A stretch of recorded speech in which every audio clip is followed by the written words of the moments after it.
A Budapesti Operettszínház művészei elsősorban az Elizabeth és a Rudolf című musicalekből, valamint más nagy sikerű előadásokból adtak elő részleteket. A szólisták szerint az osztrák-magyar monarchia világa vonzó az emberek számára. Szerintem az emberek ezeket nagyon-nagyon szeretik, mert ilyenkor felidéződnek ez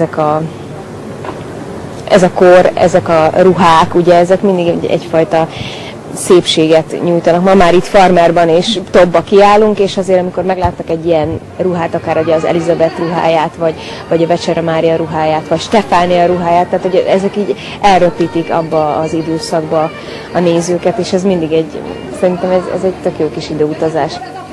Gyere Tibor, ez a pár, kopár, kezdjük föl!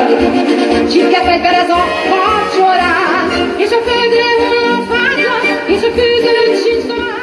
Izgalmas, szép időszaka a magyar történelemnek, úgyhogy én nagyon örülök neki, hogy ezt egy picit felelevenítjük mi is. Olyan darabokat hoztunk el, amik kapcsolódnak ezekhez a személyiségekhez. A Rudolf, az például róla szól, az Elizabeth Szisziről szól, meg Ferenc Józsefről, úgyhogy azt hiszem, hogy ezek olyan méltó személyiségek, akikről beszélni is érdemes, előadásokat csinálni is érdemes, úgyhogy örülök neki, hogy a köztudatban vannak ők, és ehhez mi is hozzájárulhatunk. Szerepelni sosem voltam itt, a nyarat sokszor töltöttem errefelé, úgyhogy nekem ez külön öröm, és nagyon sokszor mentem el ez a Kálmán Imre szabadtéri színpad, ha jól tudom, nagyon sokszor mentem el mellette, és nagyon szerettem volna egyszer itt fellépni, és ez ma teljesült.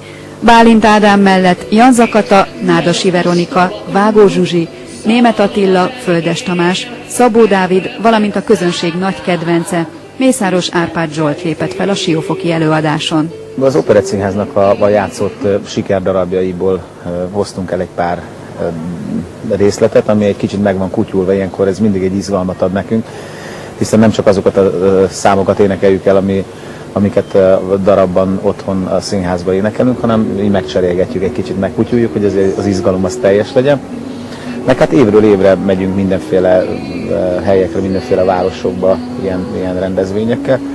Úgyhogy ez azért is ad egy jó dolgot, hiszen mindig a helyi közönség az mindig úgy fogadja ezt egy kuriózumként, hogy ez mégiscsak más, mint a színház. Egy kicsit kedvet kap az egyik előadásra, amit esetleg még nem látott. A népszerű musicalek mellett természetesen Kálmán Imre operettjei is felcsendültek a Stefánia Fesztivál előadásán.